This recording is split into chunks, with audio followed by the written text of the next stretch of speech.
안녕하세요. 김정호입니다. 지금 김정호의 경제TV를 운영을 하고 있고요. 서강대학교 경제대학원에서 또 겸임교수도 같이 하고 있습니다. 오늘 북유럽 복지국가 모델에 대해서 말씀을 드리려고 합니다. 우리가 북유럽 복지국가를 부러워하는 이유는 복지가 많다는 거죠.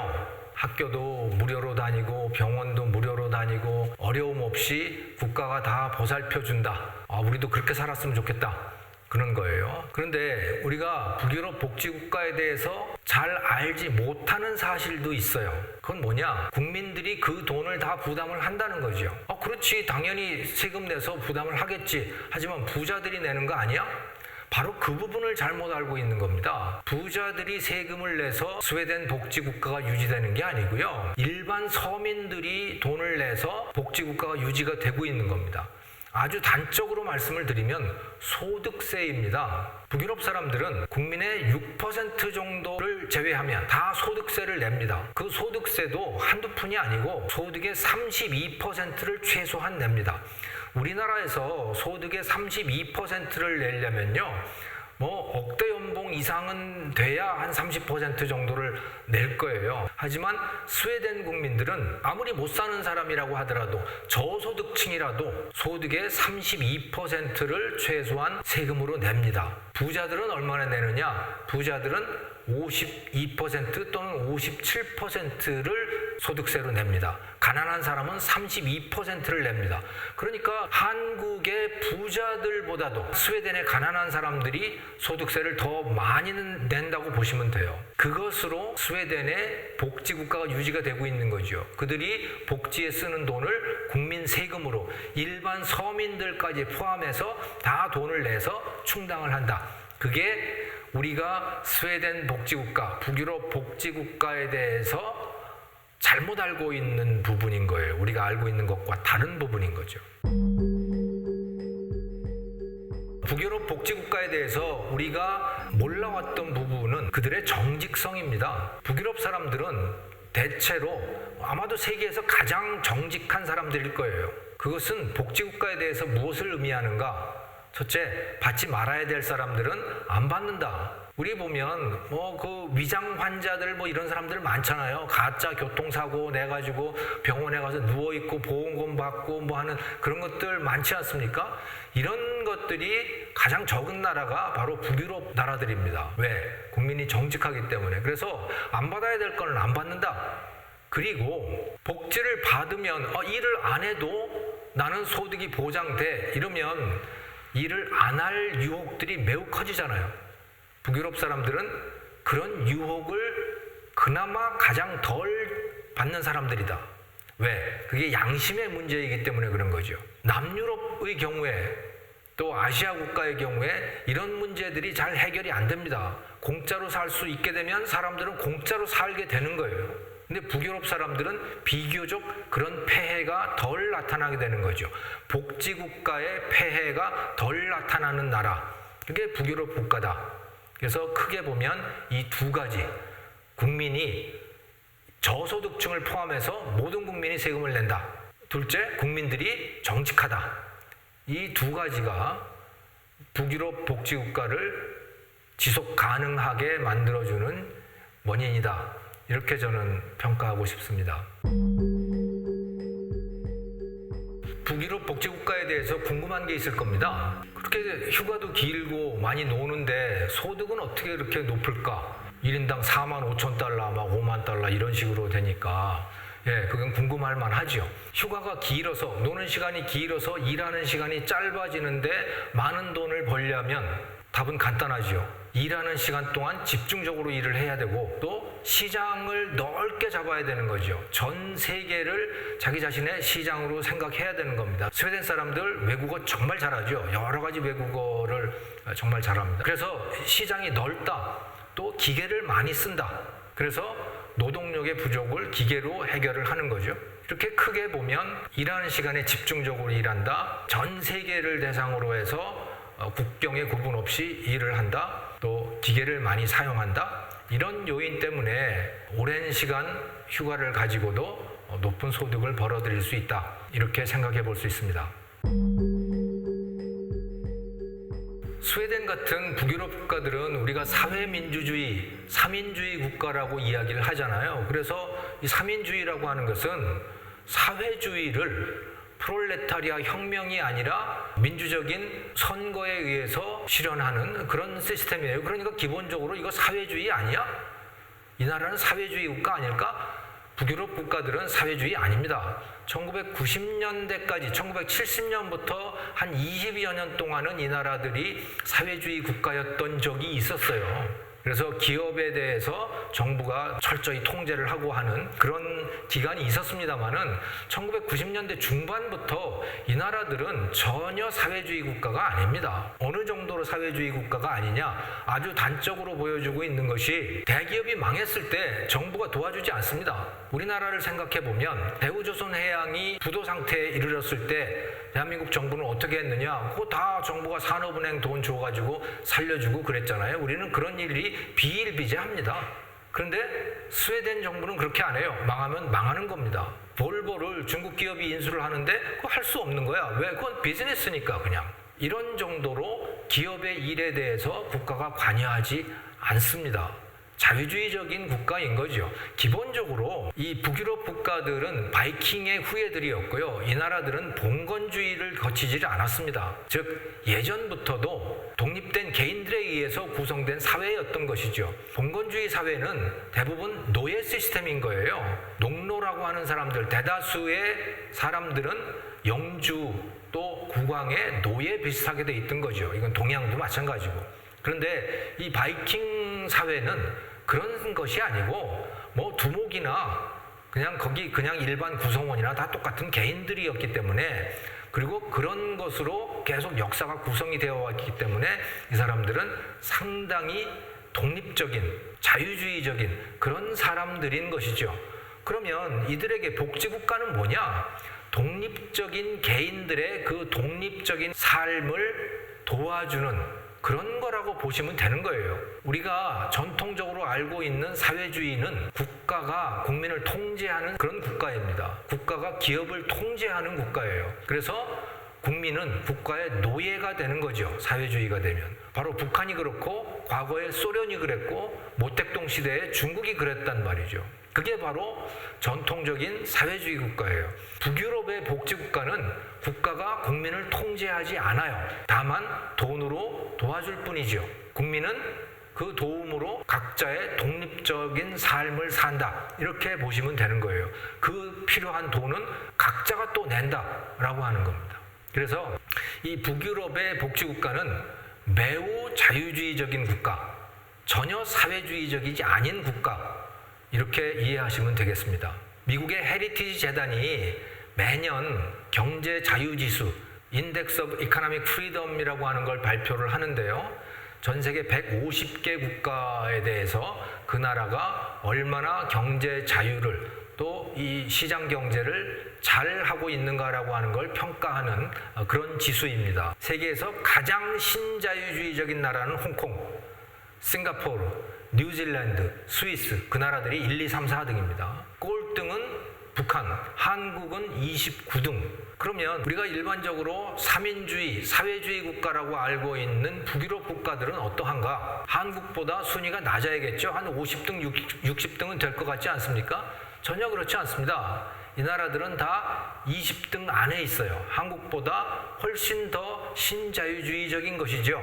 이 인덱스 오브 이코노믹 프리덤을 평가함에 있어서 굉장히 마이너스 점수를 받는 게 정부의 크기예요. 얼마나 세금을 많이 내는가, 또 정부 지출이 크면 클수록 경제 자유주의가 떨어지게 돼 있거든요. 그런 면에서는 북유럽 국가들이 점수가 굉장히 낮아요. 거기에서 점수를 많이 깎아 먹었음에도 불구하고 세계에서 가장 경제 자유가 높은 나라들로 평가가 되고 있는 이유는 바로 그야말로 경제 자유를 허용하기 때문이죠. 정부가 기업의 일에 대해서 또 개인의 경제 활동에 대해서 간섭하지 않는다는 거예요. 그래서 망하든 흥하든 그것은 당신들의 문제야 라고 정부가 자유를 허용하는 거죠. 또 책임을 지라고 요구를 하는 거죠. 그래서 스웨덴에서는 아무리 대기업이라고 하더라도 망하면 그냥 망하는 겁니다. 정부가 도와주지 않아요. 그러니까 삼인주의 국가들, 스웨덴 같은 나라들은 경제적으로도 매우 자유주의적인 나라, 매우 자본주의적인 나라다. 이렇게 이해를 하시면 되겠죠. 다만 세금을 많이 내고 그것으로 복지를 많이 받는다. 그것은 일반 자본주의 국가와 다르다. 하지만 정부가 기업의 일에 대해서, 개인의 경제활동에 대해서 개입하지 않는다라고 하는 면에서 철저한 자본주의 국가다. 이렇게 이해하시면 되겠습니다. 스웨덴은 1990년까지 실질적으로 사회주의 국가였기 때문에 기업이든 사회 서비스, 병원이라든가 학교라든가 이런 거는 전부 국가가 통제를 하는, 또 국가가 직접 운영하는 그런 시스템을 운영을 하고 있었습니다. 그런데 이게 1990년대 중반부터 완전히 바뀌기 시작해요. 자본주의적인, 신자유주의적인 요소를 아주 강력하게 도입을 하는 거죠. 왜? 국민들이 원했던 겁니다. 정부가 이걸 다 하다 보니까 결국은 배급제가 되잖아요. 정부가 하라는 대로 해야만 하는 진짜 사회주의 국가의 자유를 잃는 이제 그런 문제가 발생을 하기 시작했던 거예요. 그것은 개인의 자유도 침해를 하지만 경제도 망가지고 또 이 외환 위기도 오고 이런 문제가 겹쳐서 나타났던 겁니다. 그래서 스웨덴 같은 나라, 덴마크도 마찬가지입니다만은 이 나라들이 착수를 했던 것은 정부가 손을 떼는 거죠. 정부가 돈은 대주는데 손은 떼겠다. 학교에 대해서도 정부가 돈은 대는데 통제하지 않겠다. 이런 정책을 씁니다. 그게 바로 바우처 정책이거든요. 그래서 교육 예산을 정부가 학생 수로 다 이렇게 쪼갭니다. 그래서 1인당 얼마씩 배정을 하죠. 그것을 학부모 또는 학생에게 바우처, 쿠폰으로 지급을 합니다. 그러면 학생은 그걸 가지고 자기가 원하는 학교를 선택을 할 수 있어요. 다 일종의 자사고처럼 되는 겁니다. 학교는 자기가 각자 알아서 커리큘럼을 구성을 하죠. 물론 정부에서 정한 일정한 어떤 원칙들은 있습니다. 커리큘럼에 있어서. 하지만 구체적인 교육 내용이라든가 이런 것은 학교가 자율적으로 정합니다. 학생들은 그것을 쿠폰을 가지고 선택을 하면 되는 거예요. 그리고 학생은 그거 쿠폰 이외에 더 이상 돈을 내지 않습니다. 그러니까 완전한 무상교육이에요. 하지만 교육의 자유, 선택의 자유는 또 완벽하게 보장을 하죠. 플러스 거기에 또 뭐가 있냐면 사립학교 설립과 운영에 거의 완벽한 자유를 보장을 합니다. 그래서 심지어 스웨덴에는 영리학교들이 많아요. 주식회사의 형태로 설립이 되고 운영되는 그런 학교들이 많이 있죠.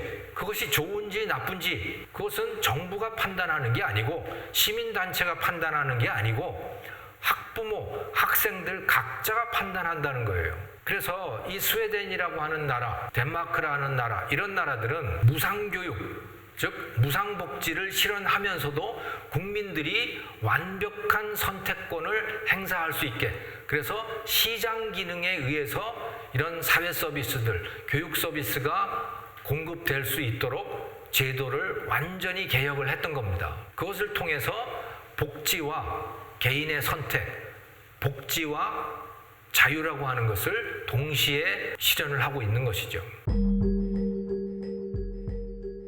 스웨덴 같은 북유럽 국가들의 이 세금의 특징이 있습니다. 그것은 개인소득세가 굉장히 높죠.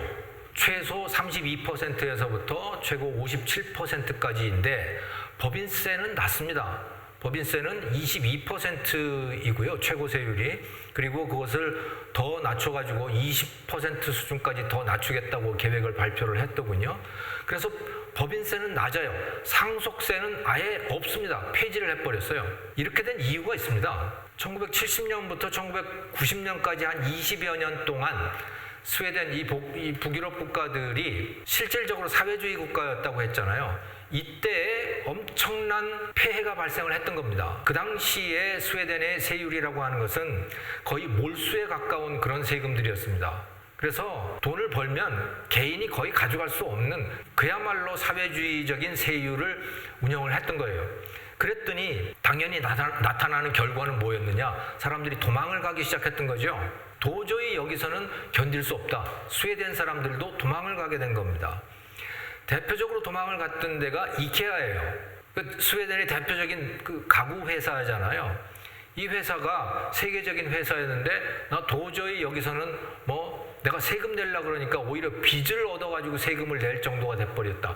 이건 도저히 견딜 수가 없어. 그래서 아예 스위스로 옮겨버립니다, 본사를. 테트라팩이라고 하는 우유 봉투 만드는 그 회사도 세계적인 회사였는데 그것도 외국으로 나가고, 개인적으로도 그 유명한 이 가수 그룹이 있죠, 아바. 여기도 떠나고, 또 유명한 테니스 선수가 있어서 비욘 볼이라고 하는 그 선수가 있었는데 이 사람도 도저히 세금을 견딜 수 없다고 해가지고 외국으로 국적을 옮기고, 이러는 상징적인 사건들이 일어난 거예요.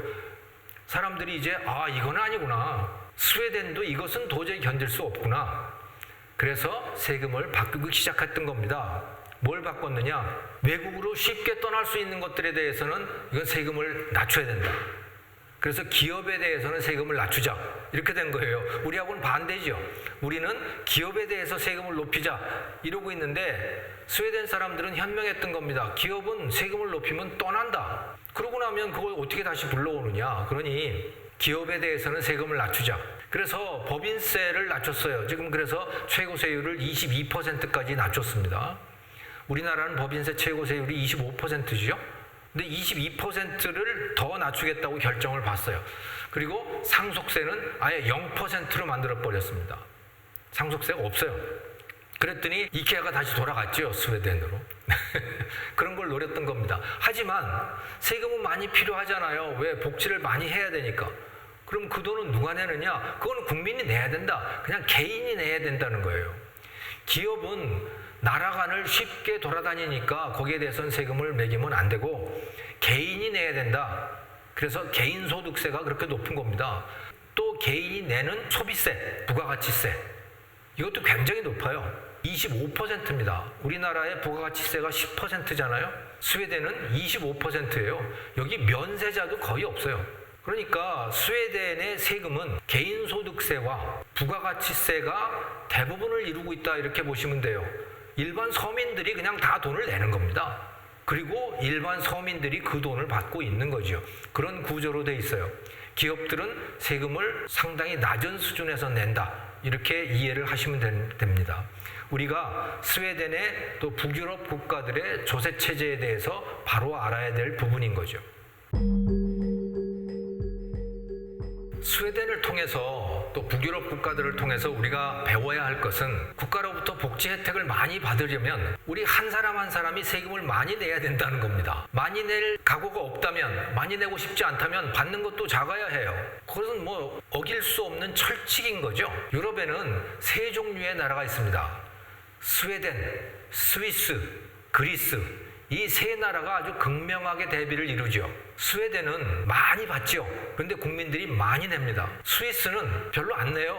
세금 별로 안 냅니다. 스위스는 한국하고 비슷해요. 그래서 그 조세 부담률 한국하고 똑같습니다. 국가로부터 국민이 바라는 것도 없어요. 받는 것도 별로 없어요. 각자 알아서 사는 겁니다. 지금의 대한민국하고 비슷한 그런 상황이죠. 그런데 두 개 다 좋은 거를 다 누리려고 했던 나라가 바로 그리스입니다. 그리스는 국가로부터 많이 받았어요. 1981년부터 그리스가 사회주의 국가가 되거든요. 사회주의 정당이 집권을 하죠. 그러고 나서 국민들에게 복지 혜택을 어마어마하게 늘려줬습니다. 국민들은 행복했죠. 일자리 없으면 다 공무원으로 고용을 했어요. 국민들은 한 25년, 30년간 정말 행복하게 살았습니다. 그런데 그 결과는 뭐였느냐? 국가 부도인 거죠. 왜? 국민이 국가로부터 받기는 스웨덴처럼 받은 거예요. 그런데 국민이 국가에게 세금을 내기로는 스위스나 한국 국민들 정도의 세금만 냈던 겁니다. 그러면 그 차액이 생길 거 아니에요. 그거는 매년 적자가 발생을 할 거 아닙니까? 그거 어떻게 충당을 하느냐? 국가 부채로 충당을 했던 거죠. 그래서 그리스의 국가 부채는 지금 GDP의 181%입니다. 스웨덴의 국가 부채는 38%, 한국하고 같은 수준이에요. 그렇게 국민들에게 복지를 주는데도 불구하고. 왜? 국민이 세금을 그만큼 내는 거거든요. 한국도 국가 부채가 굉장히 작은 나라예요. 그게 대한민국 경쟁력에 굉장히 중요한 부분을 차지하고 있는 거죠. 그런데 그리스는 국가 부채가 180%예요. 국민이 세금을 안 낸 겁니다. 스위스는 국가 부채가 얼마냐? 28%예요. 그러니까 스위스 세계에서 가장 잘 사는 나라잖아요. 세계 사람들이 가장 가서 이민 가고 싶어하는 나라이기도 하고, 그 스위스는 복지도 조금이고 국민들이 세금도 적게 내고 그리고 국가 부채도 세계에서 가장 낮은 수준을 유지하고 있는 거죠. 그러니까 지속 가능한 나라는 스웨덴 지속 가능해요.